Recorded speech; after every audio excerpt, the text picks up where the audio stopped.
बिस्मिल्लाहिर्रहमानिर्रहीम, अस्सलाम वालेकुम। जियो न्यूज़ पर आप देख रहे हैं आपस की बात। मैं हूं मुनीब फारूक और मेरे साथ मौजूद हैं नदीम सेठी साहब। अस्सलाम वालेकुम। आज के इस प्रोग्राम में सबसे पहले बात होगी पाकिस्तान तहरीक इंसाफ के हवाले से। मुल्क की तीसरी बड़ी जमात इस हवाले से कि उसकी तीसरी बड़ी ताकत है वो नेशनल असम्बली के अंदर, वो इस वक्त एक किस्म के खलफशार का शिकार है, जहां पर वो हुकूमत को एक टफ टाइम देने की कोशिश कर रही है पैनामा लीक्स के ऊपर। वहीं पर पाकिस्तान तहरीक इंसाफ को कुछ मसाइल दरपेश हैं और वो तंजीमी सतह के हैं। उसमें इंटर पार्टी इलेक्शंस की दूसरी कोशिश हो रही है। पहली कोशिश हुई थी, जिसके बाद इंतखाबात को फार्स कहा गया और तमाम जो तंजीमी सतह की जो कमेटीज थी उनको डिसॉल्व किया गया। अब फिर कोशिश हो रही है लेकिन उसमें मसाइल आ रहे हैं। पाकिस्तान तहरीक इंसाफ के अंदर ग्रुप बंदी भी नजर आ रही है। पाकिस्तान तहरीक इंसाफ के अंदर मसाइल क्या हैं और आजकल पार्टी की पोजीशन क्या है, मैं चाहता हूं इस हवाले से ज़रा डिटेल में बात हो, क्योंकि इमरान खान साहब सिर्फ एक तरफ पार्टी को दोबारा ऑर्गेनाइज करने की कोशिश कर रहे हैं, साथ ही उन्होंने एक ऐसी मुहिम का आगाज किया है जो कि हुकूमत मुखालिफ है। पैनामा लीक्स के बाद वो चाहते हैं कि हुकूमत को बहुत टफ टाइम दिया जाए, चाहे वो असेंबली के अंदर हो या फिर वो रायविंड मार्च की सूरत में हो। मैं चाहता हूं इस हवाले से आज के प्रोग्राम में बात की जाए और आगे चल के जो यौम तासीस आ रहा है पाकिस्तान तहरीक इंसाफ का, उसके ऊपर इमरान खान साहब का क्या मौक़िफ़ है। वो इस्लामाबाद के F9 पार्क के ऊपर ही क्यों बज़िद है, जबकि आज वफाकी वज़ीर दाखिला चौधरी निसार अली खान साहब ने कुछ और मौक़िफ़ अपनाया है। मैं चाहता हूँ इस हवाले से बात की जाए क्योंकि इसके अंदर बहुत से इशूज़ इन्वॉल्व हैं, जहाँ पर पाकिस्तान की हुकूमत ये कहती है कि अब रिट को चैलेंज नहीं होने दिया जाएगा। क्या इमरान खान साहब जो करना चाह रहे हैं उससे वाकई हुकूमत की रिट चैलेंज होती है या नहीं? आज के प्रोग्राम में ये तमाम बातें ज़ेरे बहस आएंगी। सो नजम सेठी साहब, क्या हाल चाल है आपके? A1 as usual. अच्छा, अब बात ये नजम सेठी साहब, पाकिस्तान तहरीक इंसाफ की जो इंट्रा पार्टी इलेक्शंस हैं उनकी कोई तारीख कोई इतनी खुशगवार नहीं रही। दूसरा एक्सपीरियंस करने की कोशिश की जा रही थी। पहला एक्सपीरियंस तो आपको पता है वो एक बहुत बड़ी कंट्रोवर्सी की नज़र हो गया। बहरहाल अब क्योंकि इलेक्शन ज़ोरों पर था, उसके हवाले से कैंपेनिंग भी हो रही थी, तो गुज़िश्ता रोज़ शाह महमूद कुरैशी साहब ने, जो कि बहुत अरसे तक पाकिस्तान तहरीक इंसाफ के वाइस चेयरमैन भी रहे हैं, अभी भी उसका हिस्सा है, उन्होंने क्या कहा मैं चाहता हूँ हमारे व्यूअर्स ज़रा एक क्लिप देखिए। क्या आने वाले इंतखाबात में मुझे टिकट इन हजरात ने देना है? सवाल ही पैदा नहीं होता। मैं उस दिन सासत से खैर बात कह दूंगा जिस दिन मुझे इनके सामने टिकट के लिए हाथ फैलाने पड़े। मैं इज्जत से घर चला जाऊंगा। जब तहरीक इंसाफ का मैंडेट चोरी किया जा रहा था कि शफकत महमूद के हाथ में तहरीक इंसाफ का झंडा था या वो गवर्नर हाउस के लॉन्च पर चाय की प्याली पी रहा था। वजाहत के लिए शाह महमूद कुरैशी साहब टारगेट कर रहे थे जहांगीर खान तरीन साहब को, साबिक गवर्नर सरवर साहब को, चौधरी सरवर साहब को और अलीम खान साहब को। अब इसके नतीजे में नदीम सेठी साहब, आज अलीम खान साहब ने और जहांगीर तरीन साहब ने कहा कि वो कंसिडर ही नहीं करेंगे और पार्टी इलेक्शन के अंदर उन्होंने हिस्सा लेने से माजरत कर दी, इनकार कर दिया। जिसके बाद आज पाकिस्तान तहरीक इंसाफ की आला क़यादत का एक इजलास हुआ जिसमें फैसला ये किया गया कि क्योंकि पैनामा लीक्स के हवाले से पार्टी को यकजा करना है, हुकूमत के खिलाफ एक मुहिम चलानी है, इसलिए इंतखाबात को मुलतवी कर दिया जाए। It was a good cover up job, I believe that Khan साहब give at the end of the day. मतलब अब ऑप्शन क्या था उनके पास? पार्टी के अंदर इतनी डिविजन्स हो गई हैं कि वो शर्मिंदा हो गए हैं। अब जहांगीर तरीन साहब का और अलीम खान साहब का ये कहना कि हम किसी ओहदे के लिए खड़े नहीं होंगे, तो उसका मतलब ये था कि फिर पोस्टपोन करें, सारा कुछ रैप अप करें। आपको पता है कि दो ग्रुप्स जैसे आपने कहा बने हुए, मेरा ख्याल है एक और भी ग्रुप है, पर चले दो की बात करते हैं, तीन हैं। दो ग्रुप्स समझें आप, आइडियोलॉजिकल ग्रुप या नॉन आइडियोलॉजिकल ग्रुप, या अमीर या गरीब, या क्योंकि दोनों ग्रुप से अमीर लोग भी हैं, एक में गरीब नहीं है, दूसरे एक में कुछ ज़्यादा अमीर लोग, एक में कुछ ज़्यादा अमीर लोग हैं, और एक में वो लोग हैं जो कि अपने हेलीकॉप्टर्स और अपने जहाज़ और अपने पैसे खान साहब की खिदमत में हाजिर करते हैं। दूसरे वो हैं जो अपने ऊपर लगाते हैं मगर इस किस्म की खिदमत नहीं करते। अब शाह महमूद कुरैशी साहब को गरीब आदमी तो नहीं है, माशाल्लाह गद्दी नशीन है माशाल्लाह। हामिद खान साहब भी कोई गरीब आदमी नहीं है, बहुत नामवर वकील है, बहुत नामवर वकील है, और हम और भी बहुत से नाम ले सकते हैं। मगर बात यह है कि शाह महमूद कुरैशी साहब ने जब ये पीटीआई ज्वाइन की थी तो उस वक्त शायद इनके जहन में एक बात थी, वो उस वक्त ये छोड़ के आए थे, पहले पीपल्स पार्टी छोड़ के आए थे ना, और इनका ख्याल था कि शायद नून लीग में, मगर नून लीग के अंदर इनकी जगह नहीं बन रही थी। वहाँ हाशमी साहब थे, कोई याद होगा आपको, और वो पोजीशन जो ये चाहते थे वो हाशमी साहब के पास थी। और भी छोटी मोटे प्रॉब्लम्स थे कि ये मतलब है कि अगर नंबर 1 नहीं बन सकते, नंबर 2 नहीं बन सकते, तो नंबर 3 तो बने। तो मुस्लिम लीग में तो कोई गुंजाइश नहीं थी नंबर 3 की या नंबर 4 की। वहाँ तो पहले से बहुत बड़े स्टॉलवर्ड्स बैठे हुए थे, इसाक डार साहब थे और बड़े सब, तो वहाँ तो गुंजाइश नहीं थी। हालांकि दिलचस्पी थी नून लीग में कि ये उनकी पार्टी में आ जाए, वो पक्की 1-2 सीट्स निकल आती हैं, मगर इन्होंने शायद ये सोचे अगर मैं पीटीआई ज्वाइन करता हूँ उसमें 2 फ़ायदे हैं। एक तो ये कि उभरती हुई पार्टी है, नौजवान तबका साथ है, पता नहीं शायद आगे जाके कोई बात ही बन जाए। दूसरा ये कि इमरान खान के बाद कोई लीडर नहीं है, उस वक्त कोई लीडर नज़र नहीं आ रहा था, तो इनका ये ख्याल था कि शायद मैं नंबर 2 पे आ जाऊँगा, और अगर खुदा न खास्ता कोई ऐसा मौका आया कि नंबर 1 बनने का, तो शायद नंबर 1 भी बन जाए।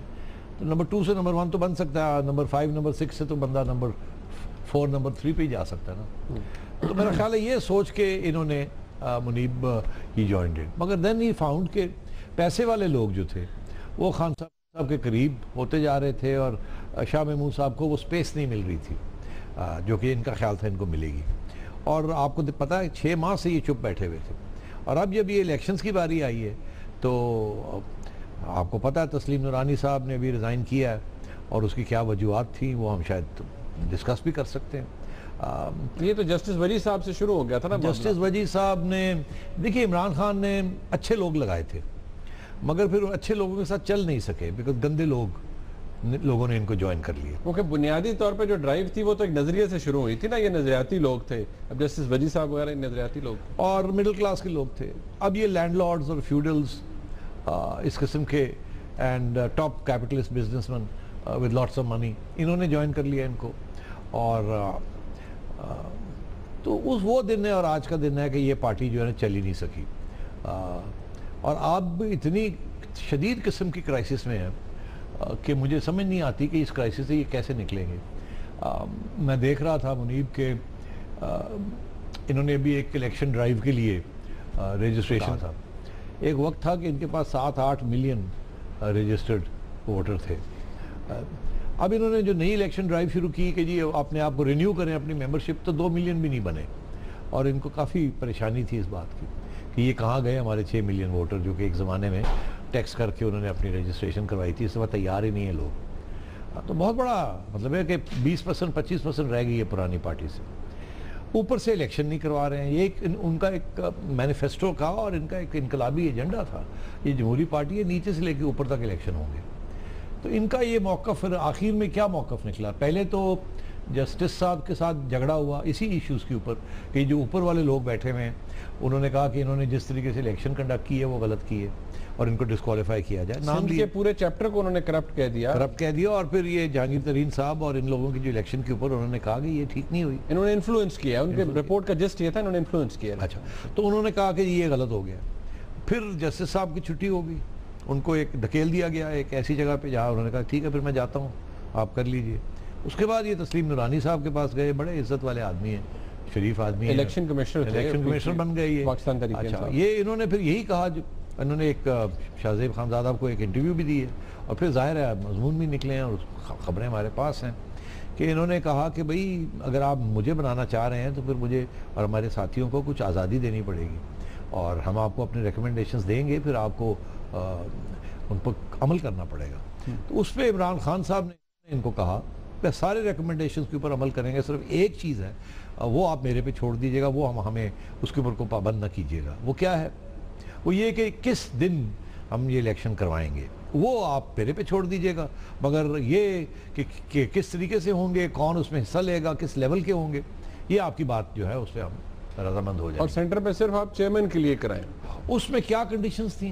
नूरानी साहब की कंडीशन थी कि लोकल लेवल पे भी होगा, डिस्ट्रिक्ट पे भी होगा, सेंट्रल पे भी होगा, सारे ओहदे पे होगा। सिर्फ इमरान खान साहब क्योंकि फाउंडर हैं पार्टी के और लीडर हैं, इनकी इलेक्शन की कोई ज़रूरत नहीं है, फोरगॉन कंक्लूजन कि एक ही लीडर है।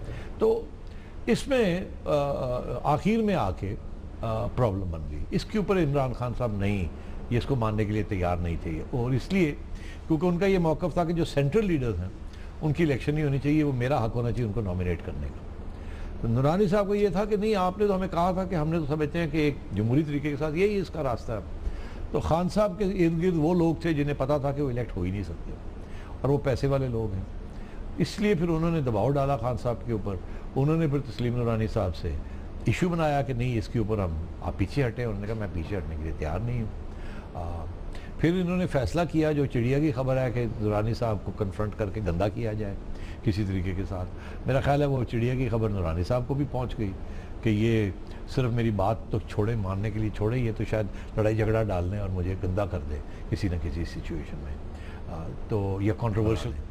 तो इज़्ज़त वाले आदमी उन्होंने सोचा यार मैं उससे पहले इस्तीफ़ा दे के, जैसे जस्टिस वजी को हुआ, मैं भी फारग हो जाऊँ। तो उन्होंने फिर इस्तीफ़ा दे दिया। उसके बाद इन्होंने, इमरान खान साहब ने ये कहा कि हाँ उन्होंने इस्तीफ़ा दे दिया, अगर जो मेरा हफ्ते के दिन मीटिंग होनी थी, इन्होंने आना था, वहाँ हमने तजवीज़ डिस्कशन करनी थी, ये करना था, वो करना था। मेरा ख्याल है इनको पता चल गया था कि वहाँ क्या होने जा रहा है, तो उससे बचने के लिए इन्होंने पहले से ही रिज़ाइन कर दिया। तो ये है सिचुएशन। उसके बाद ये हुआ कि इन्होंने ये कहा कि क्योंकि अब इसको अब हम फैसला करेंगे कब इलेक्शन करना है, और तैयार थे। मगर जब ये देखा कि शाह महमूद कुरैशी साहब ने ओपनली इनके जो करीबी साथी हैं उनको अटैक कर दिया, और तो इन्होंने फिर सोचा बेस्ट यही है कि ये कहा जाए कि हम अब धरने शरने करने जा रहे हैं, लड़ाई झगड़े करने जा रहे हैं, इस वक्त यकजहती इजहार है, तो हम ये इन चीज़ों में नहीं पड़ते और इलेक्शंस को इनडेफिनेटली, इंटरनल पार्टी इलेक्शंस को इनडेफिनेटली पोस्टपोन कर देते हैं। This is the long and short of the story. अच्छा, मतलब ये एक पार्टी, अब जारी बात है, जो आजकल की जमात इस्लामी को छोड़कर इन्होंने कोशिश की, पहले इलेक्शंस के अंदर प्रॉब्लम आया, दूसरे के अंदर ये मसला आया, यानी कि नजरियात का मुकाबला फिर हुआ पैसे से और नई सियासत से। नजरियात के ऊपर ये चीज़ हावी आ गई ना। यही तो सारा मसला बना हुआ है ना, कि जो लोटे आए हैं वो लोटे पैसे वाले हैं। लोटे जो हैं उनमें से बहुत से करप्ट एलिमेंट्स हैं। ये वो पार्टी नहीं रही जिस पार्टी के लिए लोग बाहर निकले थे, और जिस जज्बे के साथ लोग निकले थे और आइडियलिज्म के साथ निकले थे। अब मसला ये बन गया इनके लिए कि वो नौजवान तबका दिन ब दिन बददिल हो रहा है, और इनके लिए एक अच्छा खासा मसला बन गया। अफसोस किस बात का? अफसोस इस बात का है कि इमरान खान साहब को ज़रूरत नहीं थी इस किस्म के अमीर लोटों की पार्टी को चलाने के लिए। तो अब उन्होंने क्या किया, अपने ज़ाती मफाद सामने रख के पार्टी के नेशनल मफाद को thrown it out of the window. उनके किसी एक नजरियाती इंसान ने कहा था, तहरीक इंसाफ के, मुझे भी याद है, कहते हैं इमरान खान साहब के अल्फाज थे कि तहरीक इंसाफ को सिर्फ तहरीक इंसाफ ही ख़त्म कर सकती है।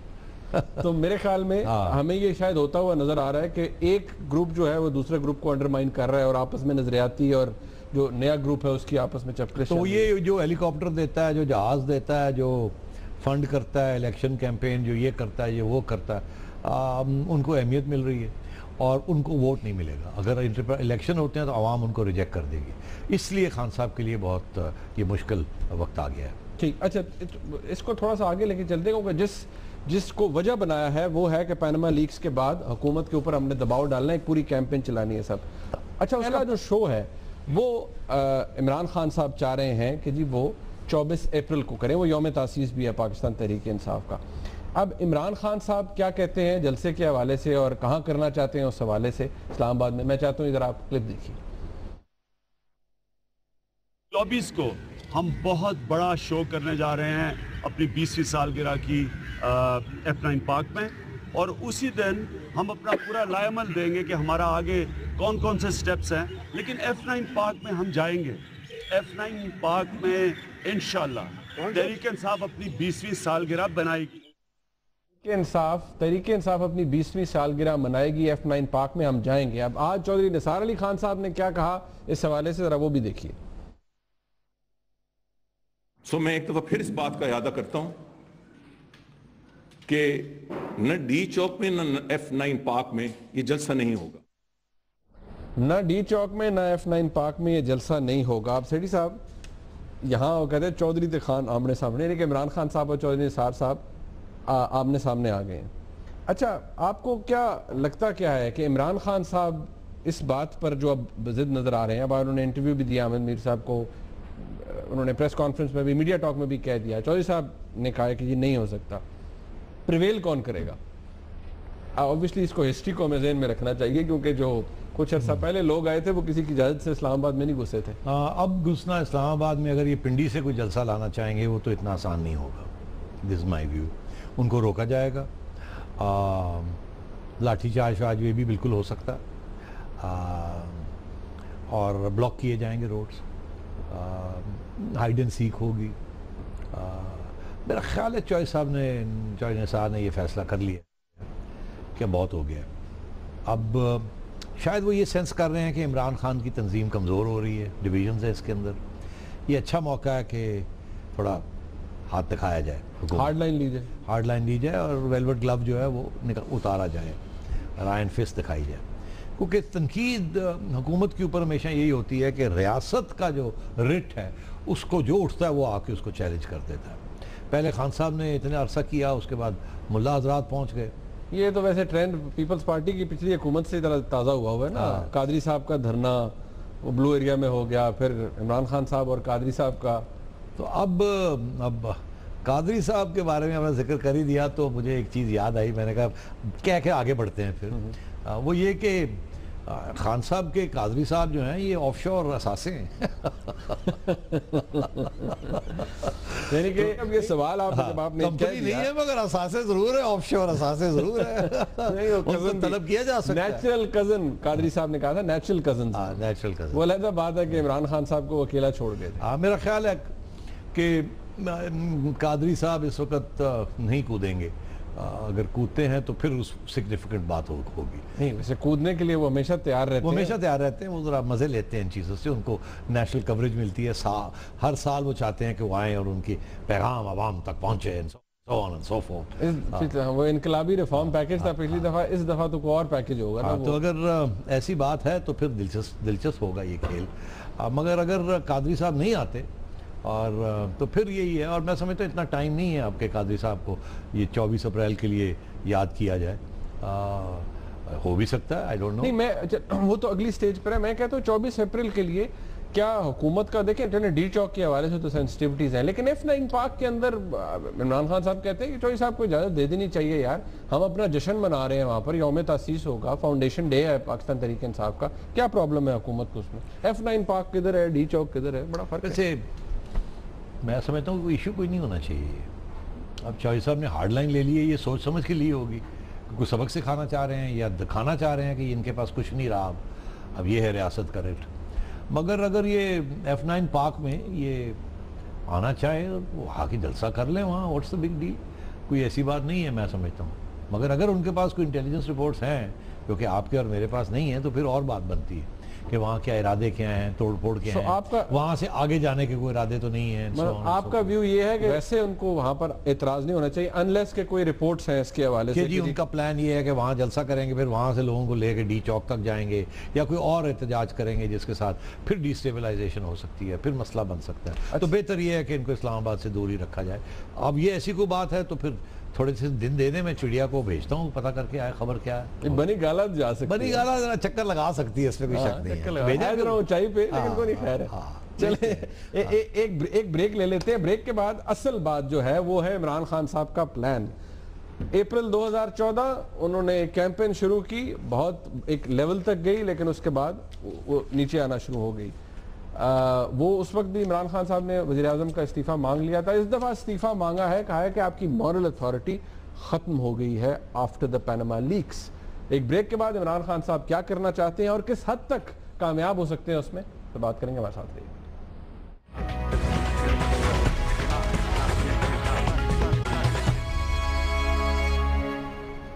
एक दफ़ा फिर आपको खुशामदीद कहते हैं। इमरान खान साहब का इरादा क्या है? इमरान खान साहब कहते हैं कि वो अगर चीफ जस्टिस ऑफ पाकिस्तान की सरबराही में कमीशन ना बना, हाई पावर्ड, जिसके पास एक इख्तियार हो कि वो फॉरेंसिक इसका फॉरेंसिक ऑडिट भी करे, सारी जो पैनामा लीक्स है, ख़ास तौर पर जिनका ताल्लुक मियां नवाज शरीफ साहब और उनकी फैमिली से है, अगर ये ना हुआ तो हम रायविंड मार्च करेंगे। और उन्होंने कहा हम पूरी तैयारी से करेंगे, अब मैं यॉर्कर्स भी फेंकूंगा, इन स्विंगर्स भी फेंकूंगा, मैं हटूंगा नहीं इस मामले से।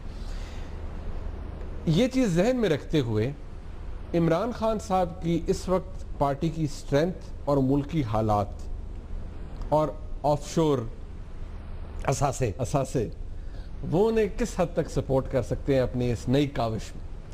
देखिए, ये जो नई काविश है ना, ये किसी साजिश के बगैर आगे नहीं बढ़ सकती, सीधी सी बात है। पार्टी के अंदर इतनी जान नहीं है, इनको असासों की ज़रूरत होगी, कोई खुफिया और कोई नॉन खुफिया। अगर वो असासे अब इनको मिल जाते हैं तो फिर he can pose a problem, अगर वो असासे नहीं मिलते तो फिर ही इज़ नोबडी। बड़ी सीधी सी बात है। अब इनमें जो नॉन खुफिया असासे हैं उसमें तो हमने जिक्र कर दिया अपने हमारे ताहिरुल कादरी साहब का, और लोग भी तैयार हो जाएंगे छोटे मोटे जब वो देखेंगे कि ताहिरुल कादरी साहब नहीं आएंगे जब तक उन्हें कोई अश्योरेंसेस नहीं मिलेंगे। वो 2 दफ़ा तो बेचारे आके खाली हाथ गए हैं और बड़े फिर वो नाला और नाराज होते हैं और फिर लड़ाई झगड़े करके जाते हैं, उनको कुछ भी नहीं मिलता और वो हर दफ़ा आते एक्सपोज हो जाते हैं। उनके अपने साथी जो है वो मायूस होने शुरू हो जाते हैं कि ये कहाँ हमें फंसा दिया। इस स्टूडियो में बैठ के सेठी साहब वो ट्रांसमिशंस के बाद ना हमें उनके दोस्त कहते थे बस जी 2 दिन का रह गया, बस खत्म है, उसके बाद बहुत कुछ कहते थे। अब छोड़िए ना इस बात को, क्यों दोहरा रहे हैं, क्यों जख्मों के उनके जख्मों के ऊपर नमक। हमारी बड़ी ठुकाई हुई है सेठी साहब, जख्म तो अभी बड़े हरे। कोई बात नहीं, सच जो है ना वो बोलना चाहिए और फिर अल्लाह ताला के बाद चाहिए। आपको सुरखरू करेगा वो, इनका क्या, ऐसे लोगों का, झूठे लोग हैं, बोलने दें इनको। आगे आइए आप कि अब आई वो दूसरी खुफिया असासे। मैं समझता हूँ खुफिया असासे भी बड़े मायूस हैं खान साहब से, और मेरा नहीं ख्याल वो किसी मूड में है कि इस स्टेज पे कुछ किया जाए। कुछ लोग हैं जो कंस्पिरेसी थेरिस्ट हैं, अभी भी वो शुरू हो गए हैं, वो कहते हैं जी फैसले हो गए हैं और जो ग्रीन लाइट है वो खान साहब को जब मिलेगी तो फिर आप समझिएगा कि द एंड इज़ नियर। अच्छा, अब वो द एंड इज़ नियर, वो क्या नहीं होगा अभी छोड़ दें इस बात को, जब वक्त आएगा तो फिर बात कर लेंगे हम, मगर अभी वो वक्त नहीं है। इसीलिए खान साहब ने भी ओपन एंडेड किया कि let's move step by step. अब देखना क्या है, सब लोग देख रहे हैं कि ये पैनामा लीक्स का जो है ये सिलसिला कहाँ तक जाता है। क्या हुकूमत आपके नज़दीक, आपसे पूछ लेता हूँ, क्या हुकूमत बनाएगी चीफ जस्टिस साहब की सरबराही में, कमीशन में खत लिखेगी या नहीं? देखिए, अगर आप मुझे पूछ रहे हैं तो लिखना चाहिए। हाँ, मेरा ख्याल है कि कोई इसमें व्हाट इज़ द प्रॉब्लम। हमेशा इस किस्म की कमीशन ऑफ इंक्वायरी जो है वो सुप्रीम कोर्ट के सिटिंग जजेस ही होते हैं, और क्योंकि अब ये डिमांड आ गई है तो मतलब है कि there is nothing to hide. आपने को अगर इलीगैलिटी नहीं की है तो आप कर दीजिए, what is the big problem. पहले भी तो हुई है, हमेशा कमीशन ऑफ इंक्वायरीज जो होती हैं इस किस्म की जुडिशल कमीशंस वो सिटिंग जजेस की ही होती हैं, तो आप कर दीजिए। चीफ जस्टिस साहब को कहें, अलबत्ता टर्म्स ऑफ रेफरेंस क्या होंगी वो तो देनी पड़ती है ना चीफ जस्टिस साहब को, वो तो खुद नहीं बनाते, तो वो कैसे बनाई जाएंगी टर्म्स ऑफ रेफरेंस। जैसे जुडिशल कमीशन जो इमरान खान साहब के साथ बैठ के इसाक डार साहब ने 2-3 माह लगा के टर्म्स ऑफ रेफरेंस बनाए थे, उसी तरीके के साथ अपोजिशन के साथ बैठ के इनको टर्म्स ऑफ रेफरेंस बनाने चाहिए, जिसके साथ मुतमईन हो जाएं सारे कि इंसाफ मिलेगा। तो वो अगर गवर्नमेंट पार्लियामेंट में कुछ ऐसी कमेटी बनाती है जिसके हवाले ये कर देती है और डार साहब के हवाले कर देती है कि जी बैठे इन सब के साथ, खान साहब को भी दावत दे दें कि आप भी अपने बंदे भेज दें, इसके अंदर बैठ के हम हैमर आउट कर लेते हैं टर्म्स ऑफ रेफरेंस के। हम 15 दिन लगते हैं, महीना लगता है, 2 महीने लगते हैं, सब मुतमईन हो जाए, एक ही सफ़े पे हो जाए, और ये जुडिशल कमीशन जजेस चीफ जस्टिस को कहें जी ये टर्म्स ऑफ रेफरेंस है, वी ऑल अग्रीड, कर दीजिए। I think that would be the best way to go about it. उससे फिर सारी कंट्रोवर्सी खत्म हो जाएगी। अब अगर वो करती है हुकूमत और यही कोई इंक्वायरी कमीशन लगा देते हैं और रिटायर्ड जजेस, तो वो सारा वक्त खान साहब तो कहते हैं मैं मानता ही नहीं। हाँ, सवाल तो उठेंगे, फिर उसकी क्रेडिबिलिटी के ऊपर डाउट बनेगा, वो फायदा क्या। और उसकी रिपोर्ट जो भी आई तो वो अगर एक्सेप्ट ना की उन्होंने तो फिर ये मामला तो हल ना हुआ। तो इसलिए बेहतर यही है कि इसकी जड़ से इसको पकड़ा जाए और जड़ से निकाल के फेंका जाए बाहर। That only a judicial commission of sitting जजेस कैन डू। आई थिंक मैं तो यही रेकमेंड करूंगा कि ऐसे होना चाहिए, और मैं एग्री करता हूँ। तो अगर इमरान खान साहब मुतमईन है इस चीज़ से तो I don't see why the prime minister and the Muslim league is not, उनको भी बात मान लेनी चाहिए। मगर जैसे मैंने कहा, टर्म्स ऑफ रेफरेंस जो है वो बैठ के तय हों कि किस तरीके से क्या क्या सवाल करना है, क्या नहीं करना, कितनी मोहलत देनी है, कितनी नहीं देनी, और उससे आगे नहीं देनी। बिकॉज आपको याद है जुडिशल कमीशन में भी कुछ मोहलत दी गई थी, मगर वो फिर जजेस ने खुद ही एक्सटेंड कर दी उसको, और कोई पूछने वाला नहीं था कि क्यों की क्यों नहीं की। तो ये चीज़ें बड़ी क्लियर कट होनी चाहिए, और एजेंडा और स्कोप ऑफ वर्क जो है वो होना चाहिए। अब खान साहब बीच में आ गए, फोरेंसिक ये भी कर दो, वो भी कर दो, ये भी कर दो। मैं आपको एक एग्जांपल दूँ, ये फोरेंसिक वाली बात जो हो रही है, फोरेंसिक से मुराद क्या? फोरेंसिक से ये मुराद है कि पता किया जाए बाहर जाके कि कहाँ कौन कौन से लोग हैं, कहाँ ये कंपनीज हैं, उनके अंदर कितने असासे हैं, कब फॉर्म हुई, कौन क्या ओनर हुआ, था, ये क्या सारे था, डिटेल जो कि अभी नहीं निकले, अभी तो मोटे मोटे डिटेल निकले और शायद बाकी निकलेंगे भी नहीं, और वो कंफर्म किया जाए। अभी तो एक लीक है ना, you don't know whether it is true और नॉट, वो तो एक लीक आई है। इसको कंफर्म करने के लिए मुझे याद है कि 1996 में, मैं इसलिए आपको ये बता रहा हूँ कि इससे पता चल जाएगा कि आगे क्या होने जा रहा है या क्या हो सकता है और क्या नहीं होने जा रहा और क्या नहीं हो सकता। 1996 में एक अबूरी हुकूमत केयर टेकर गवर्नमेंट मनी मोहतरमा की जब को निकाला गया तो फ़ारूक लगारी साहब ने बनाई। तो फ़ारूक लगारी साहब ने मुझे और फ़खरुद्दीन जी इब्राहिम साहब जो लॉ मिनिस्टर थे उस अबूरी हुकूमत ने, हमें कहा कि आप फोरेंसिक एनालिसिस करें corruption of both parties, Noon league and people's party, और आप बाहर की कंपनी किसी को हायर करें जो जाके पता करे कि क्या क्या है क्या क्या नहीं, इनके कितने असासे हैं बाहर and so on and so fourth. 1996 की बात कर रहा हूँ। तो हमने दावत दी 2 कंपनीज को, वो आए, मीटिंग्स हुई। मीटिंग्स के अंदर मैं आपको बता दूं ISI के एक मेजर जनरल थे, अच्छा, एक मैं था, एक इंटीरियर मिनिस्टर थे हमारे उमर अफरीदी साहब, और लॉ मिनिस्टर थे। हम 5, 6, 7, 5 लोग बैठे हुए थे। उन्होंने ब्रीफिंग दी, उन्होंने हमसे पूछा क्या क्या आपको चाहिए।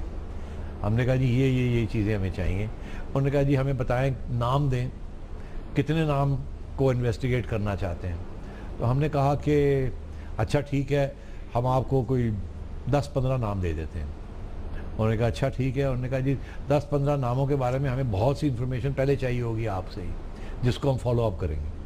ये बातें चलती रही, वो एक आए फिर गए, फिर आए वो अपना एक ले आए बिल कि जी हम ये, हमें इतने पैसे दें, हम ये करके देंगे। जब हमने वो देखा तो हमने कहा यार ये क्या है, आप क्या कह रहे हैं? आप ये कह रहे हैं कि आप हमें ये बता देंगे, पहले तो आप हमसे ये लंबी चौड़ी इन्फॉर्मेशन मांग रहे हैं जो हमारे पास नहीं है। हम तो कहते हैं आप ढूंढ के देंगे ये सारा, आप पहले से हमसे मांग रहे हैं, ये हम कहाँ 2 महीने में इकट्ठी करके देंगे। दूसरी बात आप ये कह रहे हैं कि आप आइडेंटिफाई कर देंगे कि फलानी जगह पर पैसा पड़ा हुआ है, कि फलाने के पास फलानी जगह पे अकाउंट है, ये भी नहीं हम बता सकते कि पैसे कितने हैं वहाँ।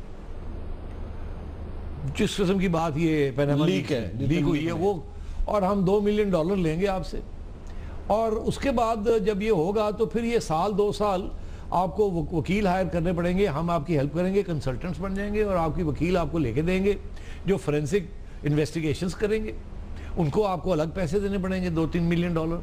उसके बाद अगर कोई पता लग गया कि फलाने की जायदाद फलानी जगह पे है, फिर यहाँ से कानूनी तौर पे कार्रवाई करनी पड़ेगी उस जायदाद के ऊपर हाथ रखने के लिए।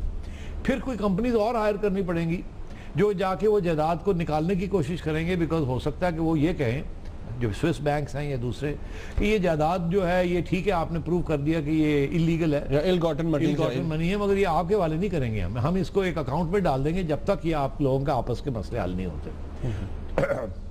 तो उन्होंने कहा जी हम कोई गारंटी नहीं लेते कि आपको पैसे वापस आएंगे। हमने कहा तो ये कितने 1-2 साल की एक्सरसाइज, और फिर ये भी नहीं पता कि कोई निकलेगा भी इसमें से कुछ या नहीं निकलेगा, पैसे वापस भी आएंगे कि नहीं आएंगे। तो वो मेरे पास अभी तक उनके ब्रोशर्स वो सारे मेरे पास मिनट्स पड़े हुए हैं। तो मैं ये आपसे कह रहा हूँ कि ये कोई आसान काम नहीं है कि फोरेंसिक, ये बातें हैं कि फोरेंसिक ये करा लो, फोरेंसिक वो करा लो। जहाँ ये कंपनीज बेस्ड है वहाँ के कानून जो है उनके मुताबिक जितनी मर्जी फोरेंसिक कर ले, लीगली उनको कोई इन्फॉर्मेशन नहीं मिलेगी। ये जो इन्फॉर्मेशन मिली है ये इलीगली मिली है, इट्स लीक। ठीक है, अच्छा मैं ये कह रहा हूँ कि आई थिंक इसको निपटना चाहिए इस इशू को, जुडिशल कमीशन जरूर, मतलब ये तो डिमांड ठीक है कि इन्वेस्टिगेशन होनी चाहिए, मुतमईन करें लोगों को कि जी कोई इसमें 1-2 इश्यूज हैं उनको जरा सेटिस्फाई करें। बाकी ये है कि क्या आप इसको इस्तेमाल करके और यू विल डिस्कवर कि क्या है और क्या नहीं है और फिर उसको वापस लाएंगे और यहाँ प्रूफ देंगे, ये नहीं हो सकता। मतलब बहुत लंबा काम है आपके नज़दीक, बहुत लंबा काम है। ओके, मुझे एक ब्रेक लेनी पड़ी है, ब्रेक से वापस आएंगे। इमरान खान साहब क्या इस मुहिम के अंदर अकेले होंगे? क्योंकि उन्होंने कहा कि जी मैं सबसे बात करूंगा, और कभी सोलो फ्लाइट लेनी पड़ती है लेकिन कभी मशावरत भी वो करते हैं। उनके साथ मुमकिन तौर पर कौन सी पार्टीज खड़ी हो सकती हैं? क्योंकि आज इमरान खान साहब ने 3 कमेटीज बनाई हैं रायविंड मार्च के हवाले से। मैं चाहता हूँ उस पर बात करें ब्रेक के बाद, मेरे साथ रहिएगा।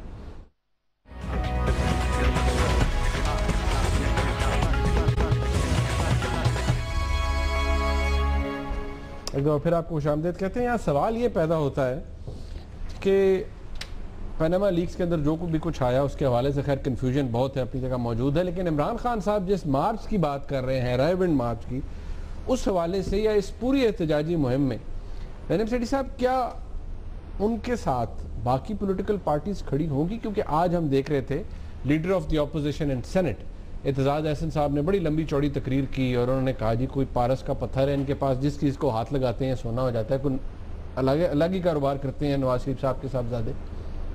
वो जो लाइन ले रहे हैं, क्या उसको ये समझा जाए कि पीपल्स पार्टी से अब मुस्लिम लीग नून की कुटी हो गई है? बिल्कुल नहीं, नहीं, बिल्कुल नहीं। पीपल्स पार्टी और नून लीग की कोई कुटी नहीं है। मैं आपको यही आज बताने जा रहा हूँ कि पीपल्स पार्टी इस मौजू के ऊपर इमरान खान साहब के साथ नहीं खड़ी होगी। एतजाज़ अहसन साहब जितना भी गरजते रहें, खुर्शीद शाह साहब से वो ज़ुबान इस्तेमाल नहीं करेंगे। और उन्हें जो हिदायत है फ्रॉम आसिफ अली जरदारी वो यही है कि इसको बड़े ख्याल से इस इशू को डील किया जाए, और हम बिल्कुल एक एक्सट्रीमिस्ट और एडवेंचरस पोजीशन नहीं लेंगे और ना ही हमने लेनी है। तो मुझे नज़र आ रहा है कि सारी ऑपोजिशन पार्टीज एक्सक्लूडिंग PTI और MQM, जो कि इस वक्त वैसे ही बोल भी नहीं रही, चुप करके बैठी हुई है, और जमात इस्लामी, मौलाना फजल और पीपल्स पार्टी, ANP, इस किस्म की जो छोटी जमातें हैं, ये बिल्कुल इमरान खान का साथ क्या इसको अपोज करेंगे। और मैं आपको ये बता दूं कि किसी सूरत में भी ये नहीं चाहेंगे कि नून लीग की गवर्नमेंट जो है इस हद तक डिस्टेबलाइज हो जाए कि गिर जाए और उसके नतायज जो हैं वो भुगतने पड़े, जो भी इस नतायज होंगे। मैं समझता हूँ कि मौलाना फजल को ऑलरेडी ये मिशन दे दी गई है कि आज जरदारी साहब से राब्ता करें और उनको सही रास्ते पे लाएं, क्योंकि हम सब हमाम में इकट्ठे हैं। इसलिए ये वक्त नहीं है कि हम इमरान खान के हाथों कत्ल हो जाए। तो वैसे इमरान खान साहब जो कहते हैं इन सब के बारे में, वो बात तो दुरुस्त है कि ये सारे एक जैसे हैं, एक दूसरे के मफाद को प्रोटेक्ट कर रहे हैं। वो कहते हैं सारे एक जैसे हैं। अब बात ये है कि एक दूसरे के मफाद क्या हैं।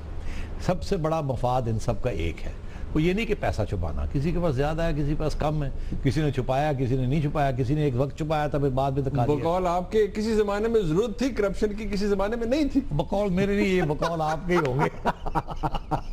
देखिए एक वक्त आता है मुनीब, एक वक्त आता है कि पैसे चोरी करने की जरूरत नहीं पड़ती। मतलब लंबी तो हुण इमरान खान साहब जरूरत नहीं है, उन्होंने नाल जेडे खड़े ने उन्होंने कोल काफी ने, और वो कित्थों आए ने हुण ना ही पूछो तो चंगा। ठीक है ना, तो इसलिए छोड़ दें इस बात को। मैं समझता हूँ कि ये जो TORs की मैं जो बात कर रहा हूँ, यहाँ आपको पता चलेगा कि हर पार्टी जो है वो क्या मौक़िफ़ इख्तियार करती है और किस तरीके से ये TORs बनेंगे, ताकि मामला जो है ये ज़्यादा देर चले और फिर कोई जिस किस्म का नतीजा इमरान खान चाहता है वो नतीजा नहीं निकलेगा, ना निकले। इसलिए इन सब के मफाद में एक ही चीज़ है। जैसे मैंने कहा, ये नहीं कि ये पैसे बचाए जाएं, पैसों को कोई नहीं हाथ लगा सकता। यहाँ इतनी इस किस्म के ना कानून है ना इंसाफ है कि इस किस्म की कोई चीज़ हो। साफ पैसा कौन सा और साफ नहीं। और बाय द वे इस पर सारे बात क्या है, वो ये नहीं चाहते कि फिर डिस्टेबलाइज हो जाए और कोई मिलिट्री इंटरवेंशन हो जाए या शॉर्टकट कोई हो जाए जिससे सबको नुकसान हो जाएगा। उसमें इमरान खान साहब का फ़ायदा हो सकता है शॉर्टकट में, मगर इन सब पार्टीज़ का कोई फ़ायदा नहीं है उसमें। इसलिए दे आर कंसर्न कि ये सिलसिला ख़त्म हो, फिर टाइम पे इलेक्शंस हों और ये फिर इलेक्शन लड़ें और आवाम के वोट लेके ये वापस पावर में आए। ये कहते हैं इमरान खान साहब को भी, आप भी यही रास्ता इख्तियार करें और कोई रास्ता नहीं है। खान साहब इज़ ऑलवेज इन अ हरी। और फिर जैसे मैंने कहा, खान साहब की ये हरी की जो पॉलिटिक्स है ये इन्हें नुकसानदेह है इनके लिए। आप देख ही रहे हैं किस तरीके से, किस पॉपुलैरिटी से कहाँ तक पहुँची है ये। और आगे ये जो फैसले करेंगे मैं समझता हूँ उस पर बहुत बड़े सवाल होंगे।